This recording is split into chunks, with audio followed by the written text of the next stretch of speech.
경북 인천에서 태어났고, 그리고 이 지방에서 초중고 대학을 전부 마쳤습니다.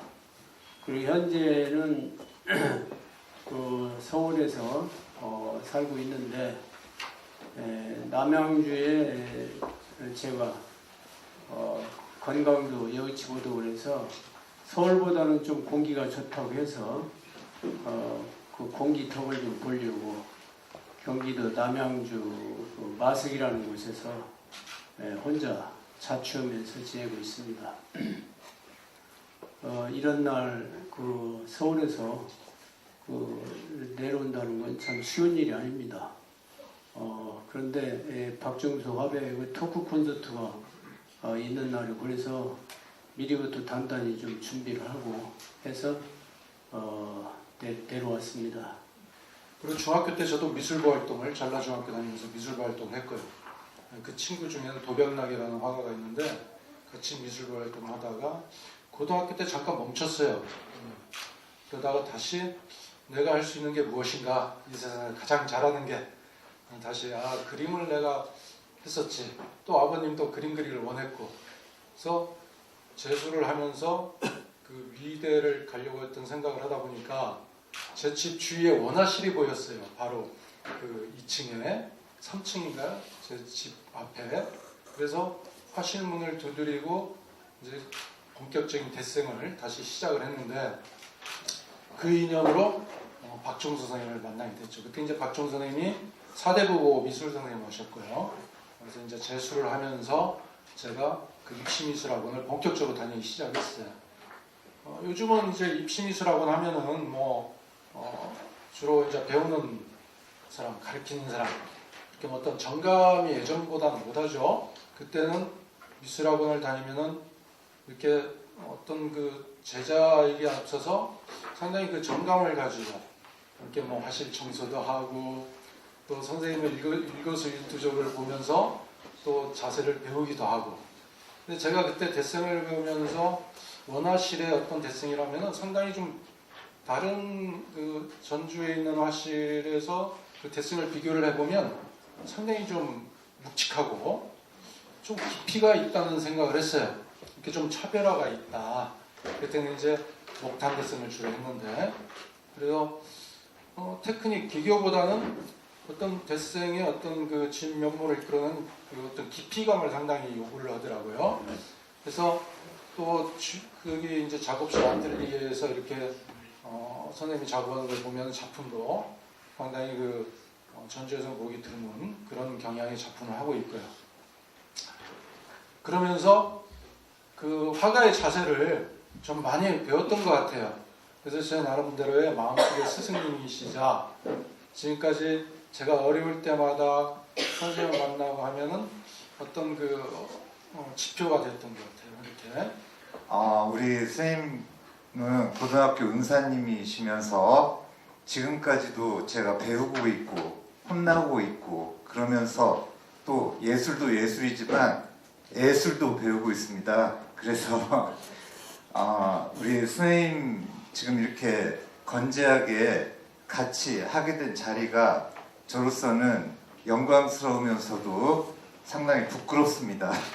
제가 이제 학교 다닐 때 우리 선생님의 특별한 점은, 보통 그 미술 선생님들은 보통 테크닉을 가르치고 또는 그 예쁜 걸 가르치고 이러시는데, 저한테는 많이 그 작업하는 방향성과 어떤 화가로서의 어떤 귀감이 되신 분이라고 생각합니다. 그래서 지금까지 이렇게 많은 시간을 아직도 아까도 말씀드렸다시피 배우고 있습니다. 공부를 해서 1등을 해본 일이 한 번도 없습니다. 초등학교 다니면서도요. 그런데 미술 시간만 되면은 그다지 공부를 아주 못한 거 아닙니다. 저를 꼴 푸는 사람으로 보지 마십시오. 그 미술 시간이 되면 저한테 굉장히 즐거운 시간이었고, 수업이 끝나고 난 뒤에 그 학교 뒤에 보면 그때는 막 학습란 뭐 해서 작품란 붙여놓고 그런 곳에서 항상 제 그림이 거기에 붙었었어요. 미술은 내가 보니까 수업 시간에 1등을 한 것 같아요. 그래서 굉장히 그림에 관심이 가졌고, 그대로 지나다가 중학교 때 박남주 선생님 여기 지금 지역 원로로 계시는 박남주 선생님이 대학을 막 6.25 지난 다음에 대학을 막 졸업하시고 저희 학교에 고창 중학교에 강사로 6개월간 계셨습니다. 그때 제가 중학교 2학년이었어요. 그 양반이 그때도 머리가 활랑 벗겨졌었어요. 그리고 골덴 바지를 입고 골덴이라는 것을 그때 보기도 힘들 때입니다. 그걸 입고 야외 의전을 펴고 그 그림을 그리는 뒤 교정에서 고창 중고등학교가 뒤에가 그 성산이라고 산이 굉장히 캠퍼스가 굉장히 좋아요. 그 뒤에서 이렇게 그림을 그리면서 그 골덴 바지다 유화를 물감을 막 닦아부르고 있더라고요. 근데 그 바지가 굉장히 아까웠어요, 제가 보기에는. 그런데 저 양반 참 멋있구나. 뒤에서 이렇게 하면서 헐떡 뛰면서 그림을 봐요. 어디 떨어져서 한번 그림을 그리고 나서. 그래서 그 양반을 굉장히 멋있게 봤습니다. 그러다가 이제 중학교를 졸업할 때쯤 되니까 성적은 계속 떨어지고 그래서 고등학교 1학년 때부터 나 미술을 해야겠구나. 제일 잘할 수 있고. 그래서 그때부터 공부는 전부 다 제끼고 그림만 그렸습니다. 우리 때는 중학교 선생님이 그 중고등학교에 붙어 있어서 고등학교 미술 선생님이 안 계셨어요. 근데 그때 중학교 선생님이 조기영 선생님이라고 그분이 이제 강주 4대 2년제를 초급대학이 그때 있었습니다. 그때 그 학교를 졸업하고 바로 이제 그 초임 발령을 받아서 저희들 하는데 저희 미술실에서 그림을 그리고 있으면 전혀 구분하고질 안 했어요. 근데 우리들끼리 그림을 그렸습니다. 선배들이 와서 좀 가르쳐주고 선배들이 대학 다니다가 돈 없어서 군대 갔다 와갖고 휴가하고 있는데 학교에서 가르쳐주고 그 동양 그림을 배웠습니다. 그러다가 그 우여곡절 끝에 재수 3수까지 오고 나서 굴러간 게 내가 조선대학교입니다. 그때는 미술장이 별로 없었어요. 서울대, 홍익대, 서라벌제대, 조선대학 4군데밖에 없었습니다. 그래서 이제 대학 떨어지고 뭐도 하다가 조선대학을 가서 조선대학교 다니면서도 공부는 뒤처졌습니다. 전공 과목은 그런 대로 했는데 실기는 참 제가 열심히 했어요. 그래서 그때 그림을 그리는 일이 내 평생 작업이라고 생각하고 그때가 고등학교 1학년 62년도부터 그 그림을 그리기 시작하면서 지금까지 거의 그 그림을 열심히 그리고 나면 그날 술 마실 때 술 마시 좋고 며칠간 그림하면 약간 불안할 정도로 그림에 좀 정기 난다고 그랬는데 올해 타고난 재주도 별로 없고 또 살다 보니까 내 머리가 다른 무대에서 지금 이 모양 욕골이 된 것 같습니다. 저는 그래요. 그림을 그리면서 그림 속에 제가 항상 어렸을 때부터 그림을 그리기 시작하면서 그림 속에 꼭 메시지를 담고 싶었어요. 제가 고등학교 다닐 때 그 달리를 굉장히 좋아했습니다. 그리고 피리코 같은 그런 화가들, 초현실주의 작가를 굉장히 좋아했습니다. 그래서 그런 그림에 굉장히 충격을 받았고 제 그림을 이렇게 시기적으로 나누어서 제가 한번 생각을 해보니까 제 그림이 고등학교 시절 그림을 그리기 시작할 때 대학 졸업하고 첫 전람회를 79년도에 가졌습니다. 그때까지를 제 습작기라고 생각합니다. 그래서 제가 대학 다닐 때부터 그 79년도까지 그때 공모전 출품을 많이 했습니다. 그리고 그 국전도 내고 도전도 내고 여기저기 출품을 많이 하고 난 뒤에 그다음에 80년도가 되면서부터는 일체 공모전에 출품을 하지 않고 내 나름대로 그림을 그려갔습니다. 그러면서 이제 그림을 그리면서 그때부터 이제 2000년까지를 이쪽에 그림 그렸던 그 시기의 그림, 한국의 정체성을 찾는 작업을 했다고 생각하는데 그 이전에 그러니까 70년, 80년 초반에 군사정권이 들어서고 있을 때 저 아니고 누구도 어느 작가도 그런 생각 갖겠죠. 근데 제가 그 현실을 외면해서 예술가가 될 수 있을 것인가, 제가 예술가라는 게 참 큰 얘기를 합니다만 화가가 될 수 있을 것인가 그런 걸 생각해가면서 그때 제가 고향이 고창이고 아주 농촌 촌놈 아닙니까? 그래서 그때는 산업화가 되면서 그 농촌이 굉장히 피폐해졌습니다. 그래서 땅 연작으로 카탈로그에 보면 빨간 땅이 있으면 큰 그림입니다. 80호인데 그때 그런 연작으로 해서 200호까지 그림을 그렇게 큰 작업을 한번 해봤어요. 빨간색이 주는 것들은 그때 빨간색으로 굉장히 터부시했습니다. 그래서 우리 여기 있는 저 김남곤 전 전북일보 사장님께서 그때 그 문화부장을 하실 때 제가 사전 보고 있을 때 그때 소우해였습니다. 소를 나고 한 마리 그려주라 해서 신춘이 이후로 그래서 그림을 그려갖고 했더니 빨간색이 너무 많다고 해서 그림을 그 빨간색을 다시 그거만 가지고 오셔갖고 저한테 지워주라 했어요. 그게 지금 보면 그 그림이 멍청이 같아요. 빨간색 지워갖고 색을 이렇게 바꾸니까.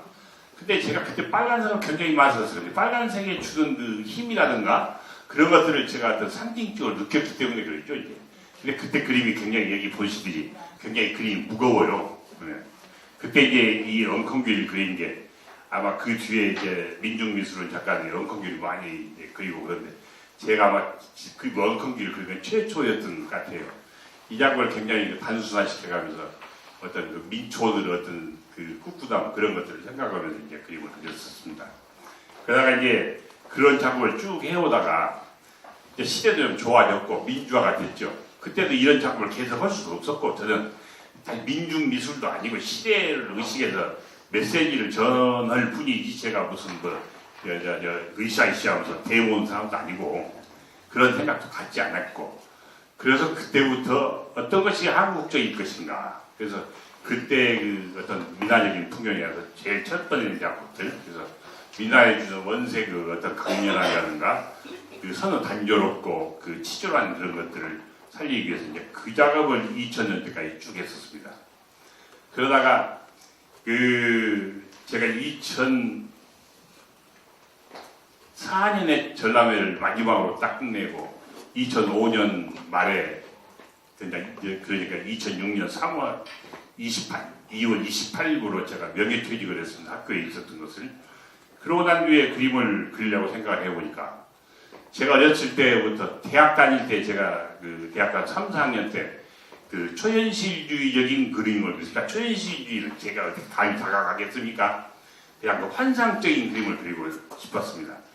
그래서 그때 그런 그림을 그리면서 그 80년대 처음 오면서 시대적인 그런 어떤 그 상황이 그러니까 그때 그런 그림을 못 그렸기 때문에 내가 그리고 싶은 것이 궁극적인 것이 바로 그 어떤 환상적인 그런 세계를 그리고 싶었는데 지금은 아니면 안 되겠구나. 그때 나이가 이제 60이 가까워지더라고요. 그래서 그때 그림을 나도 굉장히 용기 있게 바꿨습니다. 완전히 180도로 달라졌으니까. 그때 그림을 그려서 바꾸는 마음은 무슨 마음이냐면요. 금방 두 분이 얘기했던 대로 저는 그림을 못 팔아요. 그런데 내가 나를 위해서 그림 팔지도 못하면서 그림을 못 그리면 내가 무슨 의미가 있느냐는 생각 때문에 다른 사람이 보건 말건 오기로 그림을 그렸습니다. 제가 그리고 싶은 것 내가 그리는 거지 다른 사람의 눈에 어떻게 보이든 상관이 없겠구나 생각 때문에 완전히 그 그림 못 팔고 하는 그런 것들도 있지만 나를 위해서 내 카타르시스를 위해서 그림을 그리는 일이 내 예술이 되고 있구나 해서 저 그림을 그린 겁니다. 그래서 아까 말 강선생님이 말씀했던 대페이지만 다시 치유하기죠. 이제 다시 말해서 위치를 완전히 바꾸는 거죠. 같은 지금 아무것도 아닌 그 의자가 좀 놓여있는데 소파가 놓여있는데 그것이 실내에 놓여있으면 그냥 평범한 겁니다. 뒷 배경을 달방에 어떤 그 평원에다 이렇게 배치를 하니까 느낌이 좀 달라지는 것 때문에 초현실주의가 우리 무의식을 끌어내서 어떤 없는 우리 생각 속에 있는 것을 끄집어내나 저는 거기에 따를 수 있는 능력도 없고 또 그렇게 하면 그림이 괴상망측이라는 생각 때문에 저는 그냥 현실에 보이는 것과 제가 지금 옛날에 살아왔던 그런 것들을 같이 일치시켜서 어떻게 같이 과거와 현재가 만나 떨려서 보는 사람한테 어떤 신비감을 느낄 수 있을 것인가 하는 생각 때문에 저런 작업을 하고 있었습니다. 했습니다. 그리고 그 옆에 있는 말 그림은 제가 이 전번에 전람회를 하면서 그 교동아트센터에서 말 연작을 해서 바람의 초상이라고 해서 그 전람회를 가졌었는데 이제 다시 말해서 말을 그리게 된 게 가보년이 되었을 때 그때 가보년이라는 우리 역사 속에 굉장히 뜻이 있는 생각이 해입니다. 그래서 다시 말해서 가보년이 그게 60년, 120년이 됐을 때죠. 그때 말 초대전을 제가 이제 그 전에 그랬더니 어느 하나 갤러리에서 말 초대전을 하자고 해서 그 작업을 하면서 그 만들었던 것을 저기다 좀 해놓은 겁니다. 그래서 그러다 보니까 그리고 그 전에 말 작업을 좀 많이 좀 했었어요. 근데 말의 그 생동적이고 아주 그 날씬하고 그 멋있는 느낌들을 그림에 살리고 싶어서 그랬습니다. 그래서 저희도 보면 조금 다르게 배치해서 이 형상과 저 형상이 전혀 이익적이면서 그것들이 보여지는 것들이 다른 각도로 그린다는데 제 짧은 철학이나 제 짧은 머리로서는 그것을 감이 따르지 못합니다. 그냥 어줍지 않게 제 나름대로 제가 나를 위해서 그리는 그림이라고 생각해 주시면 고맙습니다. 야, 이 얘기가 굉장히 길어지고 오늘 저 칭찬은 잘해준 줄 압니다. 그런데 제 나름대로 반성도 많이 하고 내가 반성할 수 있다는 것만 해도 다른 화가들보다는 조금은 앞서갈 수 있다는 생각 때문에 제가 그 자부심을 갖고 있습니다. 그 앞으로 작업을 하면서 제 그림이 앞으로 쌓여있을 망정 몇 작품 남은 그 시간 동안에 좋은 작품이 남기지 못하면 제 작품은 쓰레기 될 겁니다. 그래서 남은 시간에 열심히 해보고 또 열심히 생각하고 그 최선을 다해볼 생각이니까 제 그림을 보면서 좋다 나쁘다는 말 말고 제가 그림을 그리는 애정만큼만 저한테 가져주십시오. 그러면 굉장히 고맙겠습니다. 감사합니다.